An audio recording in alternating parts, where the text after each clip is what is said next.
Ay mozzarella stick nga po ang ating alutuin ngayon mga kapransi for today's vlog. At meron nga po tayong 2 pirasong mozzarella cheese at apaghatiin nga po natin yan sa 4 na piraso. Ay nako mga kapransi, at yanong layo pa nga po ng pinanggalingan nari at ari po talaga ay pinabili ko pa sa malayo. Wala po talagang tindang ganari din sa probinsya namin. Ay palibasa po baya ay makamadalang gamitin ang ganari din sa probinsya namin ay hindi na nga po sila nagatinda. Ay ha.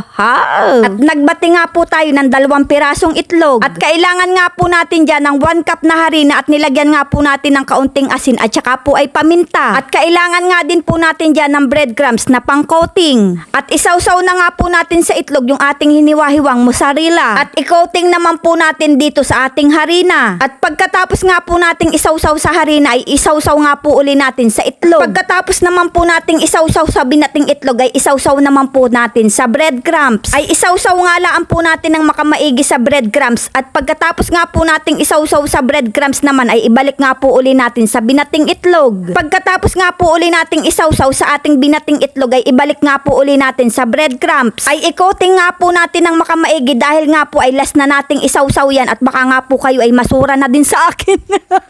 Ay sana nga po ay nasundan ninyo yung ating pinagagawa kahit po baya naman ay walang arya tayong sawsaw ng sawsaw.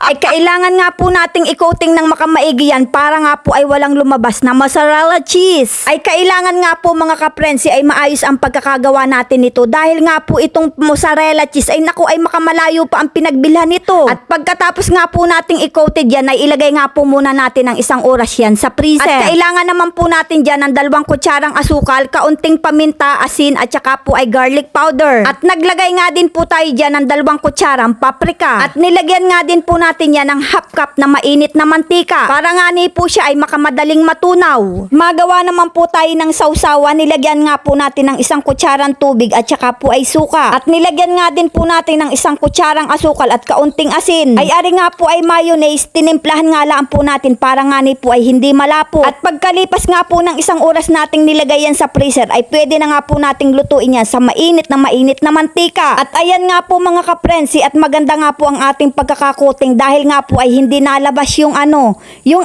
ay nako nakakalimutan ang sabihin nga ni.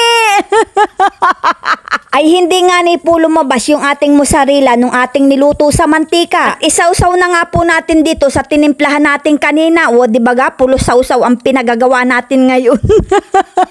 Ay tignan naman po ninyo mga kaprensi, at talaga naman pong napakaganda ng ating pagkakagawa at talaga naman pong nako ay perfect nga ni. Ay syempre nga po at makamalayo pa ang pinanggalingan nari kaya nga dapat po ay maayos ang ating pagkakagawa. At ayan na nga po siya mga kaprensi, pagka binanat mong gayan ay nako ay talaga naman pong makamasarap tapos ay may masarap pang sawsawan. Kaya naman mga kaprensi, ano pang inaintay natin dyan? Sakmwala na!